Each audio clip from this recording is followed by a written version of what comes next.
And it's extraordinary to think that fossil fuel companies have spent almost $20 million on advertising in the New York Times alone over the last 3 years. $20 million in the New York Times is a lot of real estate, mostly spent by Saudi Aramco. But it's just passes without comment. Welcome to Powered by How, where thought leaders and industry leaders come together to discuss the technologies being developed to build a more sustainable energy sector.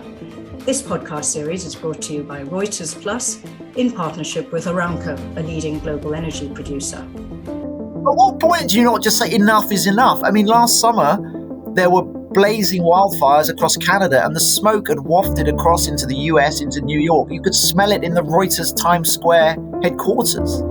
And yet we're signing off on all these deals.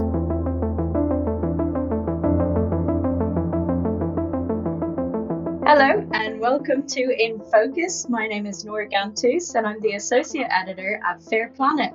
And I'm thrilled to be joined today by Matthew Green. Along with Amy Westervelt, Matthew Green is the co-author of a report and subsequent article published on The Intercept, which reveals that our leading and most trusted news outlets are doing the fossil fuel industry's greenwashing. Matthew is DeSmog's Global Investigations Editor, covering the climate crisis, energy politics, and environmental justice. He's worked at the Financial Times and Reuters, and when he worked at Reuters, he received the Society of Environmental Journalists Award for explanatory climate reporting. He also writes the Resonant World newsletter, which explores connections between the climate crisis and collective trauma. So I'm clearly in excellent company here, and I'm excited to get some insights about climate change journalism and how it's at odds with the fossil fuel industry at these big media outlets, from someone who's been in the trenches of it, so to speak. So let's start at the beginning of this deep dive that you took into Newsroom greenwashing, Matthew. What was the inspiration for the investigation and what did you set out to find? Well, thank you very much, Noor. It's great to appear on this podcast. Very much appreciate the chance to talk about the work I did with Amy Westervelt and also my colleague Joey Grostern on this story. It's a huge topic that hasn't had, I don't think, anything like as much attention as it deserves. And the origins of the story really go back to my experiences as a climate correspondent at Reuters, where I began to become very concerned about some of the events that the company was running as part of an events business that Reuters News, the Newsroom, acquired back in 2019. And I guess the most striking of these is something called Reuters Data-Driven Oil and Gas USA, which takes place each spring in Houston, Texas, and convenes hundreds of oil executives and tech executives to come together to figure out ways to speed up extraction of oil and gas. Now, we're at a pivotal moment where climate science is unanimous in warning us that we absolutely need to be phasing out fossil fuels as fast as possible if we want to preserve a livable planet. And so I found it absolutely extraordinary that a news organization like Reuters, which prides itself on its commitment to freedom from bias, would be deliberately lending its name to a conference so explicitly designed to take us in exactly the wrong direction from where climate science says we need to go. But of course, that was only the tip of the iceberg. And we began digging more deeply into Reuters and its multiple commercial deals with the fossil fuel industry. And then other companies, New York Times, Financial Times, Politico, Washington Post, Bloomberg, all feature in some way in our analysis. But it's sad to reflect that as a former Reuters journalist, Reuters was actually head and shoulders above the rest in terms of the sheer scope and scale of its commercial ties with oil and gas companies. So it was your initial inspiration was a personal first-hand experience almost. I'm curious to know how the four organizations then started to collaborate on this project. They're four really reputable, great organizations for this sort of investigative journalism. The Intercept, The Nation, Drill, DeSmog. So how did you gather the team and how did this investigation begin as a collaboration? Well, it actually was primarily a collaboration between DeSmog and Drilled. And the stories did run on the Intercept and The Nation, but we brought the stories to those publications when they were basically finished. So the bulk of the work was done by DeSmog and Drilled. And I suppose we each took slightly different roles. On the DeSmog side, my colleague Joey Grostern did a lot of research from open source material looking at the events, newsletters, and what's called native advertising, the sponsored content that oil industry or oil companies are placing in these publications. So he did a big sweep.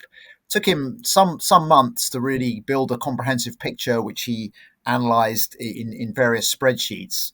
And meanwhile, Amy Westervelt, our colleague at Drilled, who has enormous experience and has done really groundbreaking work in bringing the various greenwashing strategies of the oil industry to public attention, took the lead in researching other aspects of these commercial ties and using databases to put actual hard numbers to the advertising spend by the fossil fuel industry. And it's extraordinary to think that fossil fuel companies have spent almost $20 million on advertising in the New York Times alone over the last 3 years. $20 million in the New York Times is a lot of real estate, mostly spent by Saudi Aramco, but it's found across the board, particularly in Reuters, but in practically every major trusted media brand. So while you were collecting and analyzing all of this data, did you have, well, you must have had specific criteria for identifying what would have been biased or misleading promotional content, right, for these fossil fuel companies. So what was that criteria? Well, in a sense, it's all biased and misleading, right? Because these are sponsored. The content we were looking at is sponsored and really tailor made to serve the oil industry's agenda. So maybe I could break it down for the listeners a little further, because I myself wasn't really familiar with how this all worked until really diving deeply into this topic through the investigation. So each of these big media organizations has an in-house studio that is separate from the newsroom. So in Reuters, for example, it's called Reuters Plus, and it's separate from the newsroom, and it will take contracts from Shell or Saudi Aramco to create sponsored content. And the content will run on the website alongside the news, and it will have a label saying this is Reuters Plus. This is, to make clear that it's not the standard editorial content, that it's advertorial basically. But it will look a bit like news content with interviews with Shell executives conducted by journalists. There was a whole podcast sponsored by Saudi Aramco that Reuters Plus produced, which, surprise, surprise, every episode featured a Saudi Aramco executive talking about the company's plans to decarbonize. Welcome to Powered by How, where thought leaders and industry leaders come together to discuss the technologies being developed to build a more sustainable energy sector. This podcast series is brought to you by Reuters Plus in partnership with Aramco, a leading global energy producer. So it looks like authoritative news coverage, but of course it's skewed very much in the direction that the oil industry wants to take the narrative, which is to position itself as the gatekeeper to climate solutions, talking about plans for carbon capture, hydrogen, or renewable biogas, all these what we consider false solutions, which really don't stand up to scrutiny when you start to really dig into them, are being trotted out unchallenged really by the producers of this content as kind of legitimate viewpoints, when in fact it's really just propaganda basically that these companies are helping the oil industry to create. And you mentioned this substantial revenue that's generated by media outlets. You mentioned Saudi Aramco specifically in the New York Times. How do you think, or do you think that this financial dependence might then influence the actual editorial part of these outlets and their editorial decisions and what sort of coverage they put out? Well, that's a very good question, and it's really important to draw a distinction about the point that, or to really be clear about the point our story was making. So, we're not suggesting that journalists working in the newsroom are being kind of bribed by these companies to write stories a certain way. That's not what we're saying. And I know many of the journalists who work in these organizations. They're extremely capable, competent professionals who care about climate change and are doing their best to tell the story to the best of their ability. So we're not questioning the integrity of the journalists. The issue is that there's now a growing body of academic research conducted by Boston University, Stanford, other prestigious academic institutions that shows that readers basically can't tell the difference between what the newsroom is producing and this sponsored content, these advertorials. In the mind of the reader, it all kind of merges into one. So really, our story is kind of a challenge to the leaders of these organizations, saying, look, you're basically selling out your own journalists. They're doing the best job they can to try to tell the climate story. And you are allowing the fossil fuel industry to muddy the waters by piping in their kind of sponsored content right next to the climate and energy coverage. So it all kind of becomes one blob, basically. And it just plays into the hands of an industry that is clearly intent on preserving its business model as long as possible, regardless of the consequence for life on Earth. So, I mean, to me, it's extraordinary when you see quite how deep this runs.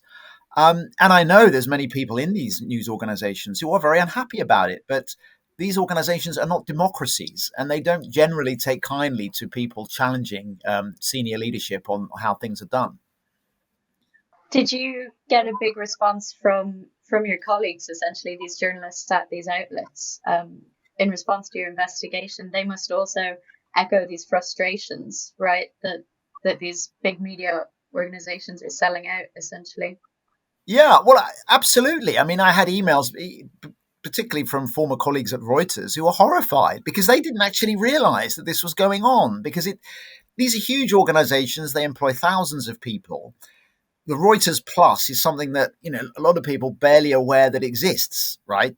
I mean, they'll see maybe Reuters Plus on the website, but it's not something that they're really aware of.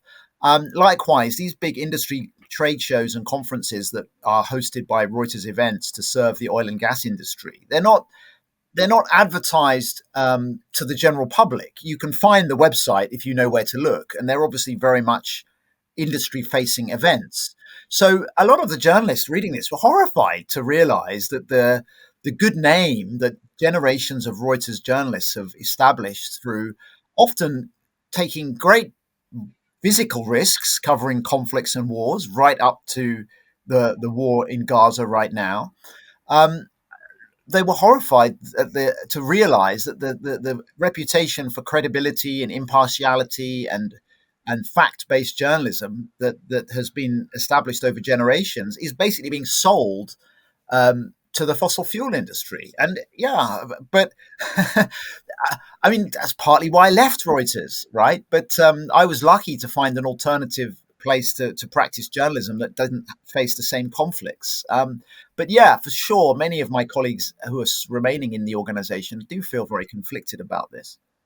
Yeah, of course, because at the end of the day, it's their own brand and their own trustworthiness that's now on the line for decisions they didn't take.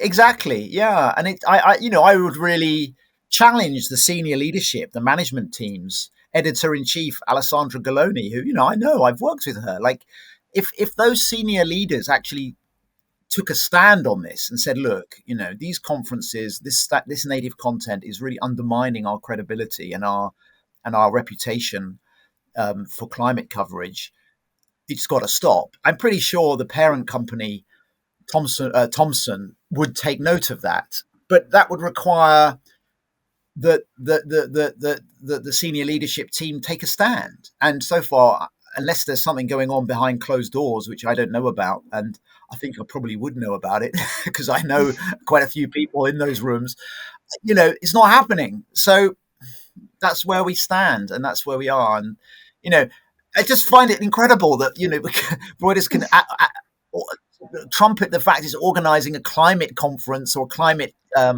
like seminar. It's called Reuters Impact, and the lead sponsor is Chevron. I mean, how is that? How is that not just kind of a sort of a joke in a way? But it's just passes without comment.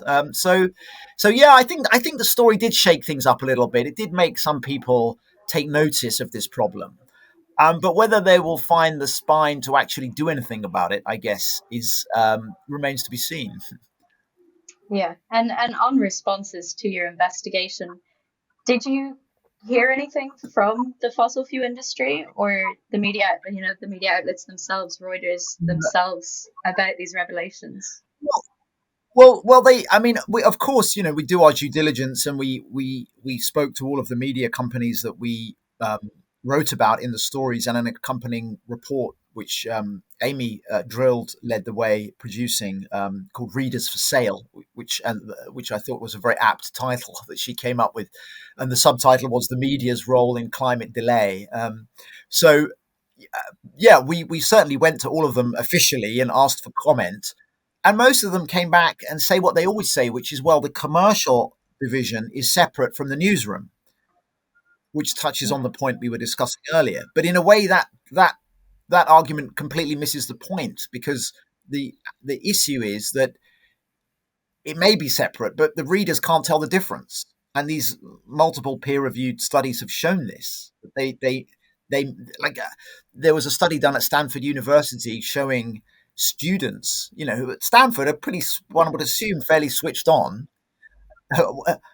80% of them could not tell the difference between regular news coverage and the advertorials. So, if Stanford students can't tell the difference, then what hope for the rest of us, right? So it's disingenuous of these organizations to come back and say, oh, it's separate, commercial has no influence over editorial, because that's not the point. The point is that they're piping these industry talking points, making them look like news, and confusing readers, basically.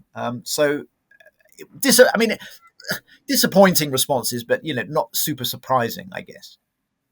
And on climate and fossil fuel partnerships that don't quite make sense, I'd like to talk a bit about COP28 and the corporate influence there this year, last November. There's a debate surrounding the role of fossil fuel industry in climate decision making in general, right? But a lot at COP. And there's two sides to this debate. One that advocates for their inclusion, something about facilitating potentially constructive conversation, and then the other side that argues for their exclusion, to not let decision-making power fall into the wrong hands, into the hands of those without the best interest of climate and people at heart. In your opinion, did the outcome of COP28 lend weight to one of those perspectives? Well, I think we have to step back and look at the bigger picture here.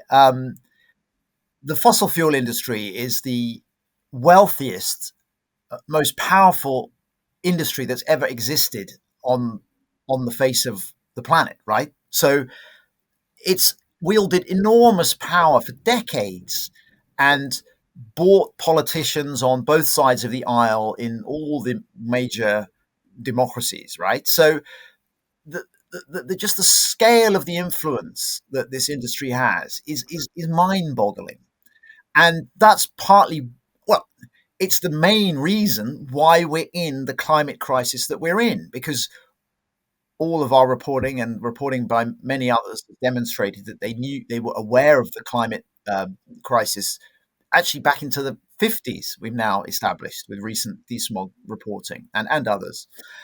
They knew, as the evidence mounted in the 70s, 80s, 90s, exactly what was coming towards us. But, they spent literally billions of dollars on climate denial and delay. So, I mean, that's the context for the question, right? the reason that we're in the predicament that we're now facing is because decision making has been captured so thoroughly by fossil fuel industry interests. So, I mean, it seems self evident to me that we need to, if we're going to turn this around or even just try to slow down the collapse, we need to be making decisions that are telling the industry what's happening, not asking them, right? It's just simple as. Um, but I think it was Bill McKibben who made the point in one of his newsletters that COP is not the game, it's the scoreboard. And I think that's very true because ultimately governments are assembling at COP. They've already made their most of their decisions before they've even arrived. You know, they've mapped out their red lines and so on. So, I mean, I think it's a very valid question, but I think the bigger question is how do we limit and constrain the influence of these interests over democracies all around the world, which is really the root of the problem. What kind of climate disinformation did we see at this last COP that you can point out?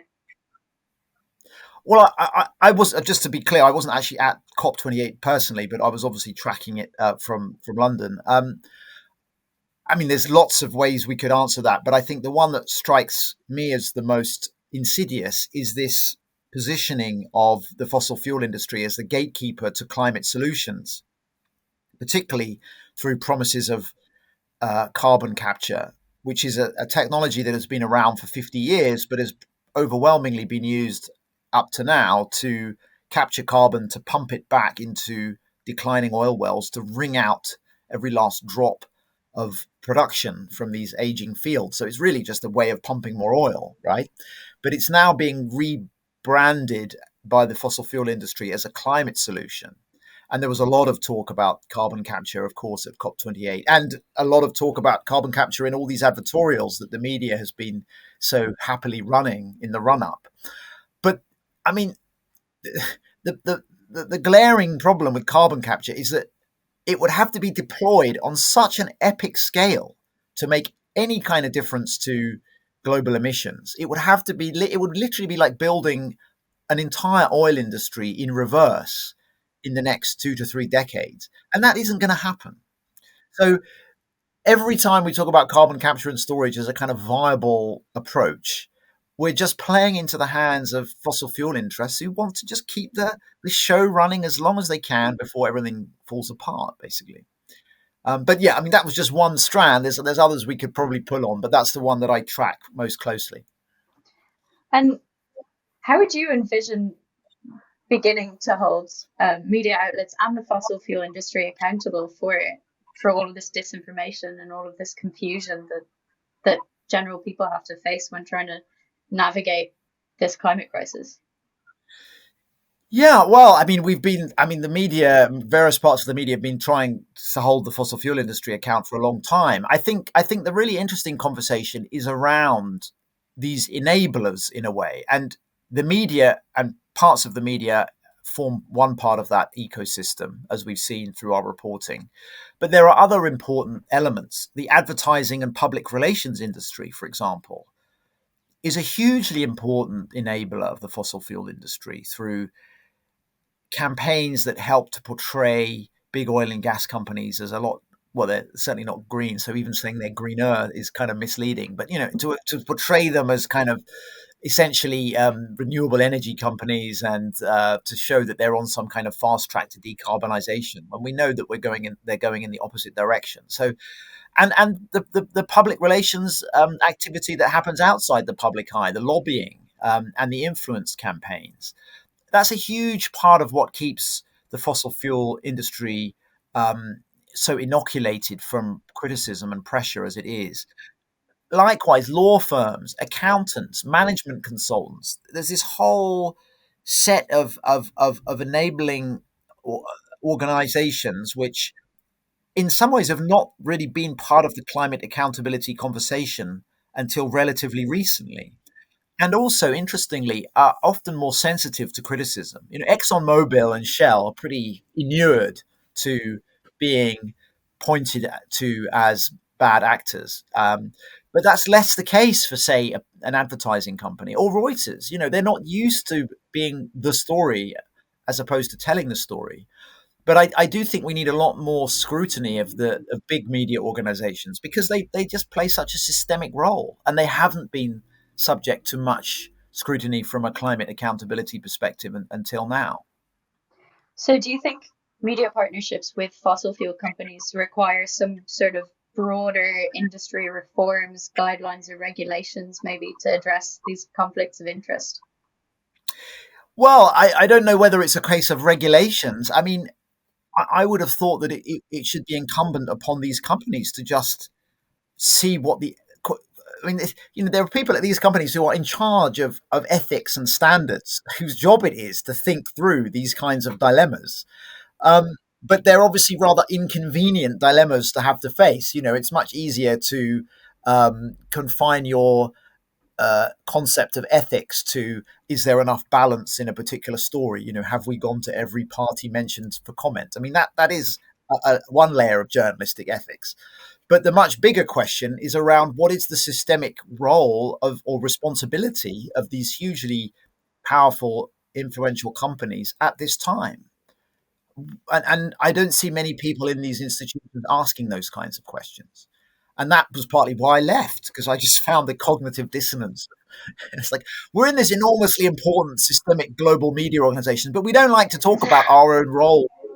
Like that would be too close to home. Like, wow, that's kind of the atmosphere. So it's like, I mean, it's kind of, it's not, I'm laughing because it is so absurd, but it's also deadly serious, because these, particularly, and I keep coming back to the leadership of these organizations, they're not democracies. The leaders hold the power, and ultimately they will be held to account for their decisions at this time. And if you're going along with the idea that Reuters holding massive oil and gas conferences is like okay in 2024, then you will face questions over that in the future. There's no, I have no doubt about that.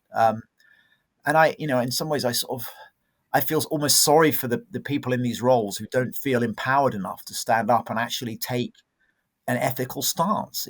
It's painful to be in that position, even if we stuff that pain down and kind of pretend that everything's fine. Ultimately, it's gnawing away, and it will the balance ultimately, the ledger ultimately will be balanced. So, I don't know. I doubt it's highly unlikely that any of my former colleagues are listening to this, but I'd really love. I'd love it. I'd love it if we could come together in sort of in safe spaces and have these conversations between ourselves.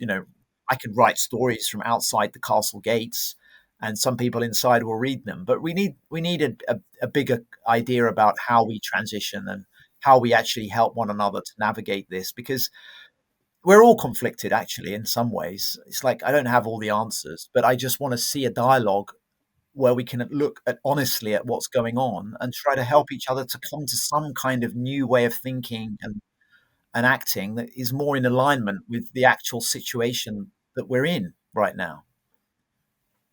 But so you mentioned it's a systemic issue, right? And it's a problem we need to undo that's been around for centuries, so long. It seems to me like there's a level of amorality or lack of empathy, dissociation to this whole thing. And do you really think that there can be this massive global mindset shift without a regulation or without something forcing a change? Well, this is a good question. I mean, it's like a chicken and egg, isn't it? Like, for there to be a regulation, there has to be pressure, like pressure on government from a mobilized citizenry that is demanding regulation. And we haven't seen that happening at the scale required to actually put us on a sustainable emissions pathway yet. I mean, we've seen pockets of it, and we've seen some very vigorous um, campaigns in many different places at different times, but it hasn't yet amounted to the kind of groundswell that's needed to wrest the power back from fossil fuel industry and its enabling ecosystem, including allied media, and actually place decision-making power in the hands of people whose interest is in a viable biosphere. Like, so yeah, absolutely, we need regulation across the board to shift the trajectory we're on. It's not going to happen through the free market. I mean, it's the free market that has given us this problem, right? But how do we get that regulation, I guess, is the question. What does the movement look like? What is the mobilization? What are the strategies and tactics? And there's a lot of people who are a lot brighter than me who've been giving this a lot of thought. And yeah, we still haven't resolved Yeah. that one, right? But I that's partly suppose, why we're having this conversation. This conversation yeah. is part of that movement. It's another little thread in that bigger tapestry. So it's important what we're And doing right. I suppose investigations like yours are that's why they're so important. They just lay it out there. You know, we're increasing transparency with work like you do. Um, but then, well, what I want to know is you mentioned in the beginning there's a big response to this investigation. I want to know what's happened since you've published it. Has there been a good shift? Anything in terms of policy? Well, not that I'm aware of. I mean, I no. That's just a short answer. It'd be amazing if we could write one story and then all of these organizations would kind of spontaneously commit to no longer running advertorials on behalf of ExxonMobil. But unfortunately, Noor, that hasn't happened as yet. So, but I mean, having said that, I mean, the whole point of what we do is to kind of shift the zeitgeist. And every story that underlines why this is a problem makes it slightly more difficult for the person who is in that position in those companies to sign off on these deals. So, the hope is that if there's enough attention placed on this, that actually the incentives do change and it becomes more costly to continue with the behavior than it does to stop. And I'll just quote something that a very senior Reuters executive, not in the editorial side, but on the commercial side, told me when I was still working there. And I asked him about this issue. He said, well, we don't want to be the first to drop fossil fuel advertising, but we don't want to be the last either, right? Which tells you exactly how they think. It's like, we don't want to be the first movers because we don't want to lose the money, and we don't want to be kind of visible as taking a stance, but also we don't want to be left behind when the tipping point is reached and suddenly it's no longer acceptable to advertise fossil fuels. So we want to be safe and protect our interests. It's refuge seeking, which is the primary, which drives the behavior in these organizations. So they want to play safe, protect their profits, and when the wind starts to change, move at that point, but not before. So we need to sort of change the direction the wind is blowing, and that's what we do through journalism, through culture, through campaigning, through protest, and so on. And we do see changes. We are seeing commitments made by banks and other organizations to drop certain forms of fossil fuel financing. I mean, obviously nothing is moving fast enough, but companies do respond to pressure when there's enough of it. But obviously, the first step to building that pressure is creating awareness through journalism. Mm-hmm. And as journalists, we have the privilege of communicating directly with an audience that does trust us, and we have that duty, but also that privilege of our readers' trust. And to finish off this conversation, I have one more question for you. It's what key takeaways or messages do you hope that your readers will draw from your investigative piece?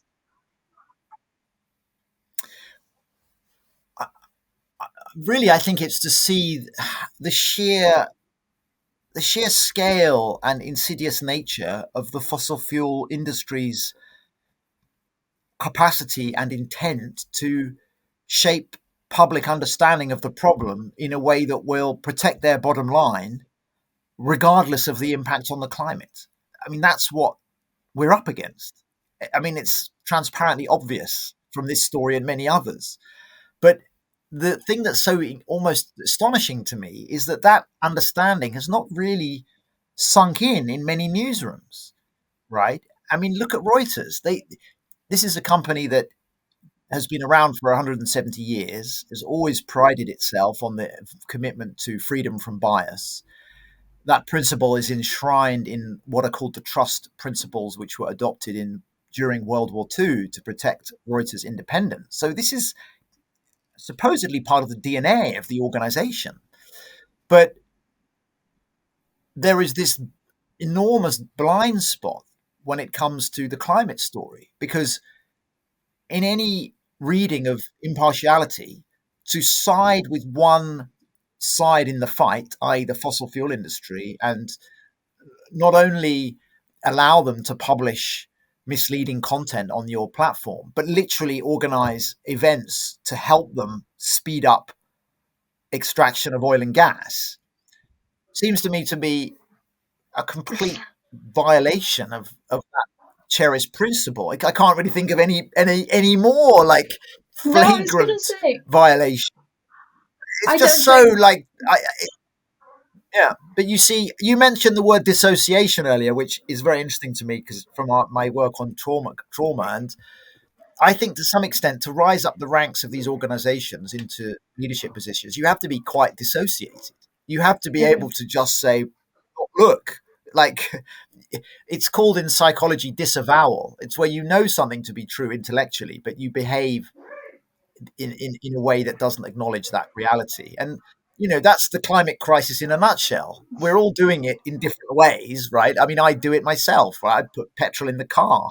But there are certain decisions which have a much more systemic influence. For example, let's host a huge oil and gas conference in Houston and put Reuters' name on top of it, right? Or let's let the person in the office down the corridor do that and say nothing, which is what the leaders are doing at the moment. So, but that's where they're the leaders because they don't Yeah. question, they do what they're told. The irony is that in a profession where it's supposed to speak truth to power, the surest route to promotion is by thinking exactly like the people above you. So, hence, I don't work there anymore for fairly obvious Yeah. reasons. I have a lot of affection for my former Reuters colleagues, but I kind of want to shake them as well and think, come on, you can do better than this. I was going to You're say, I letting think yourself down. You're the letting the yourself o- the overarching question is just how do you snap people out of it? You want to shake them. You just want down. to say, stop dissociating. Yeah. Yeah. Well, the problem is if someone's dissociated and you try to snap them out of it, that will make them become more dissociated. So, as I've discovered myself while working there. But I think the only real recourse we have is to build the alternative, which is what you're doing at FairPlanet, which is what we do at DeSmog, and really use technology, the amazing technology that you take for granted, but someone of my age still thinks is amazing, that we have to produce whatever content we can to shift this culture in the direction it needs to go. So I I mean, yeah, it's always the dilemma is, do you, like Buckminster Fuller used to say, there's no point fighting the old when you can be building the new. But at the same time, it's very frustrating to witness this kind of supine response from the leadership of big newsrooms when presented with these facts about their role in enabling the continued acceleration of climate breakdown. Basically, I mean, it's pretty. I wouldn't want that on my hands, right? I'm so Yeah. glad that I don't hold that. And these people have all got kids. It's like, Yeah. at We what want to be on point? the right side of history, don't Yeah, we? at what point do you not just say enough is enough? I mean, last summer there were blazing wildfires across Canada, and the smoke had wafted across into the US, into New York. You could smell it in the Reuters Times Square headquarters, and yet we're signing off on all these deals. I mean, It's and that's like, painful because, yeah, I mean, however dissociated you are, dissociation doesn't get you off the hook. It just suppresses the trauma material into the unconscious, and it will return. It will for sure return, and it will return, if not in terms of actual felt distress, it will return through physical symptoms. You will actually make yourself ill as a result of that. So this just doesn't serve anybody to be stuck in this kind of cycle. And as I say, if you are listening to this former colleagues, it is not too late. Redemption is at hand. And you can even email me and we can have a anonymous coffee and talk about this, because I care about you. I don't want you to be like, I just don't like to see this, you doing this to yourself. It's almost like I want to do an intervention, like write letters and, like with alcoholics, like with people with addiction, you have to have an intervention to help them see the destruction they're causing. But it's not easy, and it does require courage to actually find a different way. So let's see. It is a bit like we're living in an episode of Black Mirror, but it doesn't have to be that way. And investigations like yours prove that. And I do thank you for all the work you've done, and I thank your team, and I thank you for talking to me today, because it was really interesting and lovely to meet you. And to our listeners and readers, I do recommend you go and give the article a read. It's very eye-opening, and I think it's important moving forward as we try and fight our way through all of this information that's coming out, that we keep our eyes open, we stay wise. Lovely to meet you, Matthew. Thank you, Nora. It's been great to speak with you, and I really admire the work you're doing at FairPlanet, and thank you so much for having me on the show.